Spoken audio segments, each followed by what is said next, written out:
I'm delighted to be joined by Eddie Brennan as part of the launch of Guinness's 0.0% new GAA campaign. Eddie, how's things with you? And I suppose let's get straight to it. Limerick and Clare the other day, a game for the ages, wasn't it? It was a cracker. I think I felt even once we knew they were meeting each other and maybe the draw in Ennis, I think it teed it up just perfectly. And it was maybe a little bit like the old championship that you knew for a couple of weeks this was coming, and it was able to build up a little bit. So I think that's what made it. I think the fact that as well we all felt Clare had really announced themselves as worthy opponents to challenge Limerick, and they showed that they have something building nicely.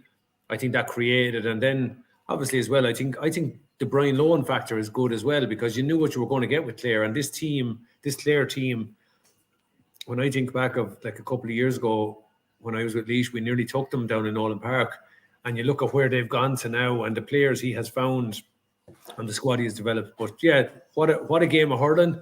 And especially in the conditions, I was worried that the conditions were going to make it hard for teams to perform. But once they adjusted and got going, there was no stopping them, in fairness. It was just a rip-roaring game. Yeah, so a lot of those Clare players are the same guys from a few years ago. What is it about, like, can a coach just change the attitude of the players, upskill them? Like, I don't think they're any more skillful per se, but what do you think a coach can do to turn them from a team that you nearly beat with Laois, who obviously aren't an All-Ireland contender, versus somebody pushing Limerick all the way? It's probably little things, really. I think it's just you probably find yourself a little bit more experienced, a little bit tactically shrewder. You know, I think there's obviously a dynamic going there too with Clare and Limerick, that they've all been in college together. They know each other fierce well. There's obviously the neighbourly bragging rights that's at play as well. So it all adds into it. But obviously the information that they're getting is obviously critical too. Like that they're looking at the opposition and seeing, look, this is the specific target today. And I, at one stage on Sunday, I was looking at, and I'd always be watching what's going on around the pitch when the high behind shots come up. Limerick or Clare clearly had a tactic of saying that Limerick are not coming out really short with the ball. And at one stage, I counted 6 forwards and 2 midfielders were all inside the Limerick half. Such was the squeeze they were putting on. And you're kind of going, wow, in the modern game, where such emphasis is on closing down the opposition and knowing how good Limerick are, and we were brave enough to go man-to-man with the 6 Limerick forwards from midfield back, I thought that was just... So obviously Brian Lohan has worked with his coaching staff to get his players brave enough to do that and to endorse in it what we're about.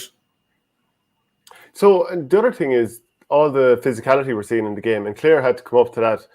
There's lots of talk about how Limerick could have had more red cards in the last couple of years. And, you know, in this game then, the focus was about, could Clare have had a few red cards? So there was the situation with Peter Duggan when he dunked it out with Will O'Donoghue. They were both kind of on the ground or on their knees or whatever. I didn't think there was too much in that, being honest. No. Then there was Duggan digging the hurley into Sean Finn.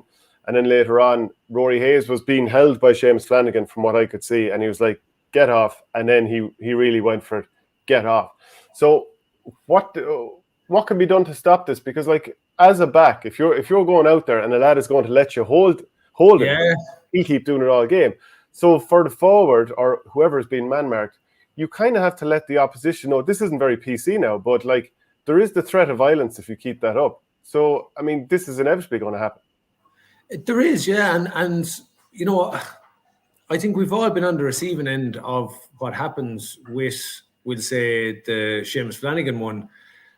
You're saying, what do you do if a lad just turns around and grabs hold of your arm and you can't break free? There's a kind of, if he gets it in first, you're gone because you can't break free of that. So what do you do? And obviously, you can't be caught wearing the hurl down across the lad's back. I mean, that's just not acceptable. But how do you find a way? Like, I mean, if he gets pinged doing that, it's him gets sent off as opposed to Seamus Flanagan. So I think the rules, or maybe the refs, have to put a bit of consideration into that and look at it. And that's very frustrating when you're chasing a match and it can happen. But you know, I've experienced it whereby it's a game of cat and mouse. Whoever grabs hold of the other fella first. And even Galan, like, I mean, he just dropped his hurl the other day and put the hands up to the ref, and he got a free for apparently the hurl being pulled out of his hand. And that's smart stuff. But if I'm, you know, you're there in that situation, I don't know, is a good a good big toe into the calf, maybe a way of getting them to let go of you, but it might be no good. And again, like you said, Shane, I think the PC side of it, we can all wax lyrical about this pure game, but these things are real. These things happen.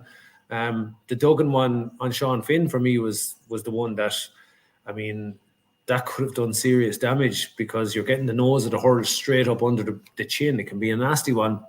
But equally, I would say David Reedy was on the receiving of a very, very strong belt down across the top of the head. He got a free for it because I think Colin O'Neill came in and kind of got him in the face guard with the second belt. So I would ask the question to the referee, what are you awarding a free for there? You know, and there seems to be, we were just chatting to a few lads there the weekend. If you slapped in with the hurl across a guy, when I was hurling anyway, that was a free all day long. That seems to be just commonplace now. So you can use the hurl like a sword and just be swinging away good-o. And not just in Clare and Limerick. I've seen it in a good few matches. Like before, the only way you could do it was flick the ball, and if you didn't get the ball, it was a free. Whereas these, you know, even this slap in over the top, down on top of. So I don't know. And look, we don't want to be talking about that stuff either. But on a point I made earlier, I think it was very poor and unfair to pick out the Clare lads. And I know Limerick have been subject of a bit of scrutiny recently. But I think if you're going to put a piece of analysis out there into the public domain with a guy from the other team sitting there, you know, while you fill at the other crew, I don't think that's very fair. And I think Clare can feel a little bit grieved on that. And I know Limerick have had their grievances with discipline recently as well. But I think for someone in a pundit or a media person, you have to be consistent, and you have to kind of look at both sides of it.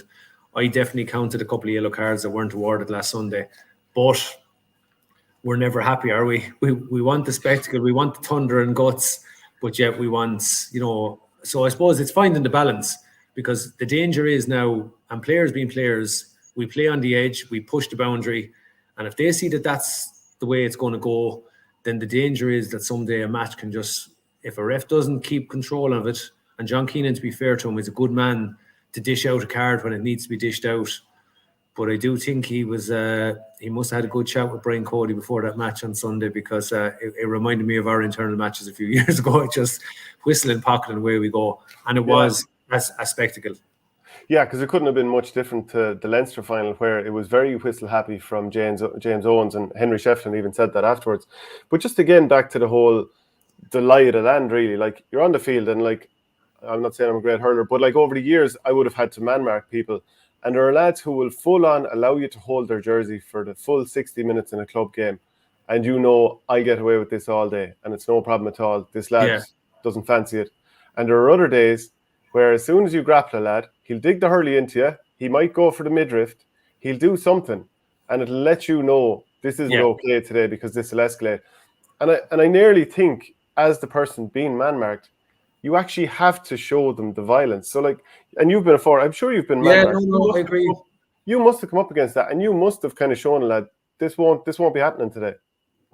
Yeah, no, it is, and it's part of the cat and mouse of it. And you know, occasionally it's grand to sit in a studio in the cold light of day and pretend to be purer than the driven snow about these incidents. But that's the reality of championship hurling. That's the reality of any hurling. You go down and play a junior B match the weekend, the same can happen. And I think it comes into your mental preparation that you have to be, as a player, ready for that. Say, well, what happens when this happens? How do I deal with it? Because you don't want it to distract you, but you have to kind of poke the bear. You have to mind yourself too. And I think it's how discreet you can be. It's how cute you can be without ever getting, you know, caught. And we can argue about that all day long, and people can say, oh, Jesus, you can't. That's the reality. Like, I'm the same. I've experienced it, where lads are constantly dragging your jersey, and if you turn around and get frustrated and do the wild swing, you get caught rotten then. So you have to get a little bit tidier with how you mind yourself. And these are the versus you, and, you know, you come out, as you said there, Shane, lads come out some days, they're not interested in hurling at all. They know that if they can stop you getting on the ball or getting your head, then that's it. So For me, probably experience is the one. As you go along, you find ways to deal with that. My thing was, I suppose we got wind of it, a quick example of it in 2008, that certain players were being targeted in the All-Ireland final. And my thing was, I was worried that I was marking Owen Murphy because he played from the front. He was a real good hurler. But I felt, my thinking was, if I can keep him moving, if he's focused on me a little bit, then my focus is to keep him on the move and then get the ball. Because for me, I would have felt that was an unnatural thing for him to do. And something that maybe he wasn't comfortable doing. And that was my approach to that. And equally, there was a bit of, poking and jostling done as well. And you had, like you said, Shane, you have to stand up for yourself. Yeah, I've definitely been in games where either I've said or had it said to me that if you touch me again, do you see your hand? I will put the hurley across it. So it's up to you now. Do you want that to happen? Yeah. Look, that is the reality of being on the field. You can't ignore those things. Do you think Limerick can be stopped this year? I mean, everyone is nearly thinking Clare versus Limerick 3, but there's a couple of games before that can happen. Yeah, it's not looking good. It looks like they're going to be the team. Yeah, but you just don't know. I think that kind of a battle is going to serve them so well. Now they're in a position where they can't slip up. So if they're to be caught, this could be the one. It doesn't look like it. Clare looked to be best placed to challenge them in every way, and they did.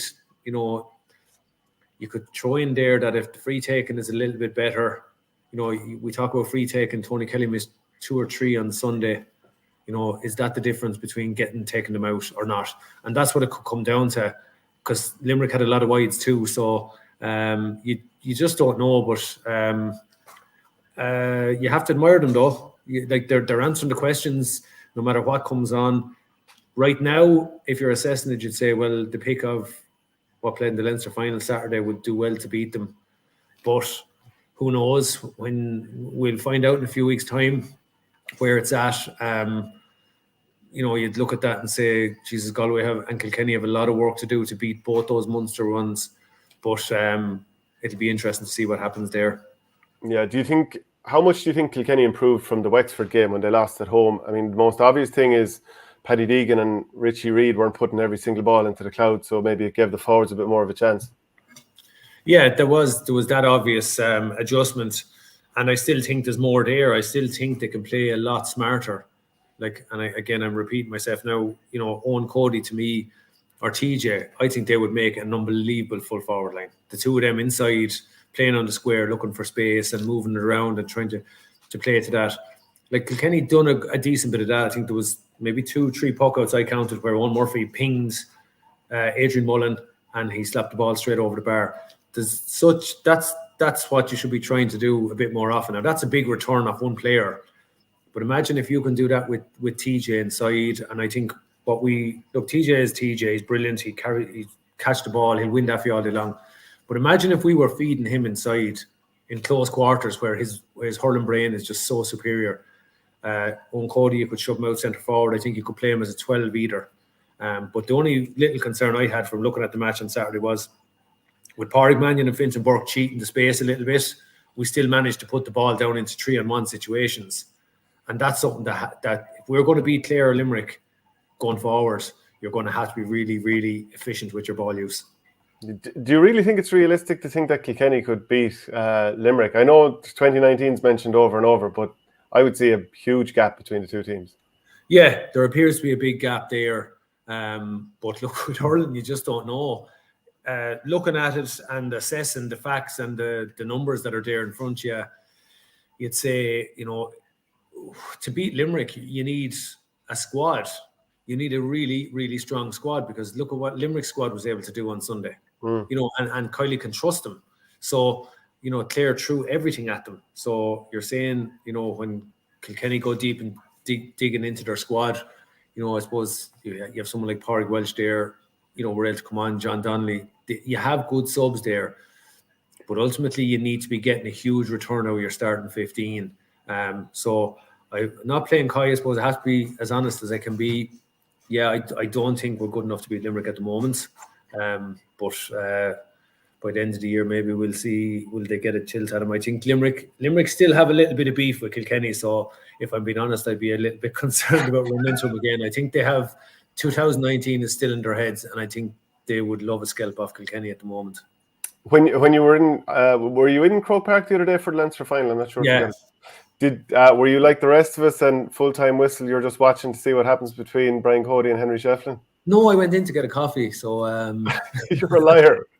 Yeah, look, I think I was there, and the whole place stayed to watch what was going on. And like I said, I suppose I'd love to have a lot more information to offer your view on the whole thing and know exactly what went on, because look, there's bits and pieces out there. But just from a Kilkenny perspective, I'm disappointed to see that two guys like that, and this is what it has manifested into. I think the Salt Hill thing could have been put to bed Saturday night.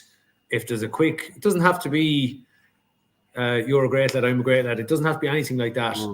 Shake hands and that's it. It's put to bed. The story is kind of killed. Whereas now it's just, I think it has gone probably a little bit septic now at this stage. And you're going, it's very disappointing to see, because I've shared the dressing room with both those guys, and nothing but respect for both of them. It's disappointing to see that. Where do you see, what do you see happening with Waterford next year? Like Liam Cahill was on TG Cahir on Friday and he talked about driving on again, but then you hear a little bit about maybe, there's a little bit of hassle in the castles, what's going to happen with certain players, are they happy or whatever. Like, he's an awful lot of credit in the bank from the first 2 years and even half of this year because they won the league, but where do you see this going?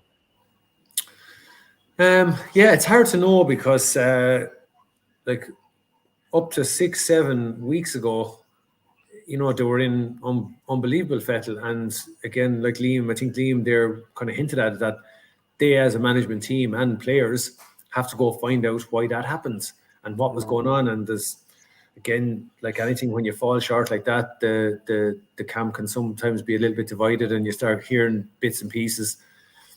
But as a manager, if I even to put myself in Liam Cahill's shoes, I think the fact that the team got out on Friday night and there seemed to be a lot of talk, like, we knew Patrick Curran was hitting the freeze, not Stephen Bennett.